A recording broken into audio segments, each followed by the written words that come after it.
নমস্কার বন্ধুরা, শান্তি রান্নাঘরে সবাইকে স্বাগত। আজকে চলে এসেছি আরবের একটি বিখ্যাত ডেজার্ট বেসবুসা রেসিপি নিয়ে। এই রেসিপিটি বানানো কিন্তু খুবই সহজ, তবে খেতে কিন্তু খুবই মজার হয়। চলুন তাহলে দেখে নিই আজকের এই বেসবুসা মিষ্টি বানাতে কী কী লাগছে এবং কেমনভাবে বানাচ্ছি। খুবই সহজে যে কেউ এটা বানিয়ে ফেলতে পারবেন বাড়িতে। বেসবুসা মিষ্টির জন্য আমার কিছু উপকরণ লাগবে, যেমন সুজি, চিনি, ঘি এবং নারকেল কোড়া নিয়েছি। নারকেল কোড়া এখানে অপশনাল, চাইলে নিতে পারেন, নাও নিতে পারেন। সঙ্গে এখানে বেকিং পাউডার এবং বেকিং সোডা নিয়েছি। সমস্তটাই কত কত পরিমাণে নিয়েছি সেগুলো আমি বলে দেব। এখন একটি মিক্সিং বোল নিয়ে নিলাম। এই বোলের মধ্যে প্রথমে 1 কাপ পরিমাণে সুজি দিচ্ছি। এর মধ্যে দেব যতটা সুজি তার ঠিক হাফ, অর্থাৎ হাফ কাপ পরিমাণে চিনি। এখানে আমি গোটা চিনি ইউজ করছি, চাইলে গুঁড়ো চিনিও ইউজ করা যেতে পারে। এর সঙ্গে দিচ্ছি আমি ঘি এবং নারকেল কোড়া। এখানে দুটোই আমি 1/4 কাপ পরিমাণে দিলাম। এবার খুব ভালো করে এটাকে মাখিয়ে নিচ্ছি। ঘিয়ের বদলে এখানে বাটারও দেওয়া যেতে পারে, তবে সাদা তেল দিলে এর একটা খুব ভালো টেস্ট হবে না, তাই অবশ্যই ঘি বা বাটার ব্যবহার করবেন। এখন ভালো করে শুকনো উপকরণগুলো মাখিয়ে নেওয়ার পরে দিয়ে দিলাম দুধ। এখানে দুধ আমি 1 কাপ পরিমাণে নিয়েছি। ঠিক যতটা সুজি নিয়েছিলাম ঠিক ততটাই দুধ নিয়েছি। এবার সমস্ত উপকরণগুলোকে খুব ভালো করে মিশিয়ে নেব। এবার ঢাকনা দিয়ে 5 থেকে 7 মিনিট রেখে দেবো। যতক্ষণ এটি রেখে দিচ্ছি ঢাকনা দিয়ে, ঠিক তার মধ্যেই আমি চিনি শিরা বানিয়ে নিচ্ছি। এর জন্য অবশ্যই একটি চিনি শিরা লাগে, তবে মিষ্টি যেমন খাবেন সেই অনুযায়ী এখানে চিনি শিরাটা আপনারা পাতলা বা ঘন করে নিতে পারেন। এখানে আমি হাফ কাপ চিনিতে 1/4 কাপ জল দিয়ে এইভাবে মেল্ট হওয়া পর্যন্ত আমি প্যাচলার সাহায্যে এইভাবে মেল্ট করে নিচ্ছি চিনিটাকে। একটা ফুট আসার সময় দেখবেন চিনিটা মেল্ট হয়ে গেছে, তখন আমি দিয়ে দিলাম এখানে এলাচ দুটো। চাইলে এই এলাচটা মিশ্রণের মধ্যেও দেওয়া যেতে পারত, তবে আমি এখানে চিনি শিরার মধ্যে দিয়ে দিচ্ছি। এবার এটিকে আলাদা করে রেখে দেবো ঠান্ডা হওয়ার জন্য। এদিকে আমার সুজির মিশ্রণটা রেডি হয়ে গেছে, তবে আরও কিছুক্ষণ রাখলে ভালো হতো, তবে যেহেতু আমি খুব তাড়াতাড়ি করে বানাতে চাইছি তাই আমি এখানে 5 থেকে 7 মিনিট রেখেছিলাম। এবার ভালো করে চিনিটা মেল্ট হওয়া পর্যন্ত মিশিয়ে নিতে হবে।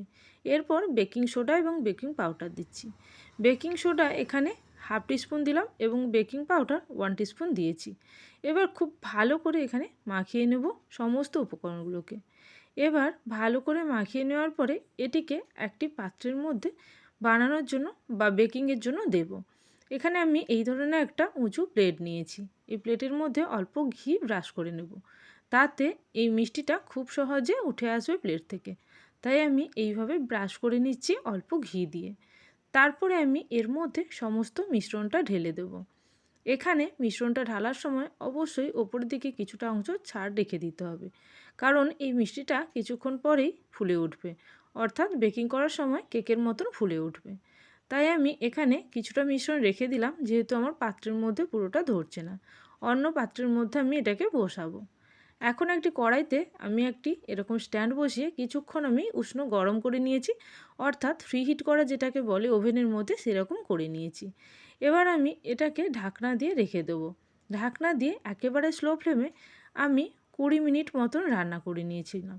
20 মিনিটের আগে আমি কিন্তু প্রায় 5 মিনিট যখন হয়ে গেছিলো তখন কিন্তু খুলে নিয়েছিলাম। খোলার পরে এটাকে আমি এইভাবে একটা প্যাচলার সাহায্যে দাগ কেটে নিচ্ছি। যেরকম শেপে আপনারা খেতে চাইবেন সেইভাবে কিন্তু দাগ কেটে নিতে হবে, তাহলে এটি রান্নার পরে কাটতে কিন্তু খুবই সুবিধা হবে আর দেখতে কিন্তু খুবই সুন্দরও লাগবে। এখন আমি এইভাবে ভালো করে প্যাচলার সাহায্যে সোজা চৌকো শেপে কেটে নিচ্ছি।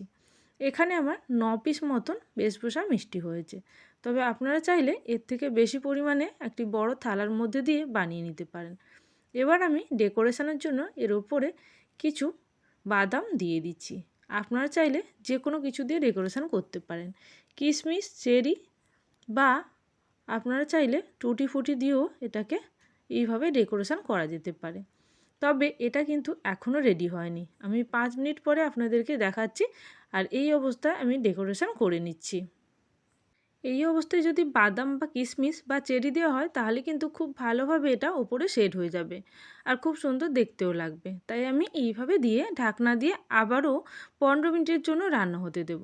এটাকে বেক করার সময় কিন্তু একেবারে খোলার প্রয়োজন নেই। ঠিক 15 মিনিট পরে ওপর থেকে যখন দেখবেন অনেকটা লালচে ভাব এসে, তখন কিন্তু গ্যাসের ফ্লেমটা একেবারে অফ করে দিয়ে আরও 5 মিনিট মতন ওয়েট করে তারপরে ঢাকনাটা খুলে নিতে হবে। এখন দেখুন আমি প্রায় 15 থেকে 20 মিনিট পরে খুলে নিয়েছি। আমি প্রথমে 15 মিনিট পরে ঢাকনাটা খুলে নিয়েছিলাম, দেখে নিয়ে আবারও 5 মিনিট ঠান্ডা হওয়ার জন্য রেখে দিয়েছিলাম। এখন দেখুন বেশভূষা মিষ্টি কিন্তু প্রায় আমার রেডি। এবার শুধুমাত্র চিনি শিরা দিয়ে দিলেই উপর থেকে মিষ্টিটা কিন্তু সম্পূর্ণ রেডি হয়ে যাবে। এবার ডেকোরেশনের জন্য আপনারা যেমন খুশি সাজিয়ে নিতে পারেন।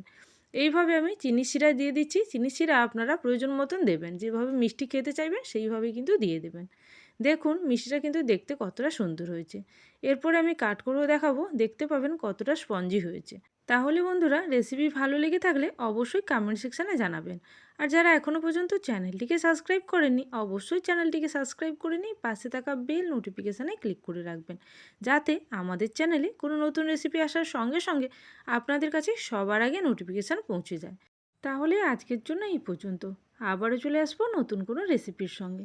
ততক্ষণের জন্য সবাই ভালো থাকবেন, সুস্থ থাকবেন। Thank you for watching my video.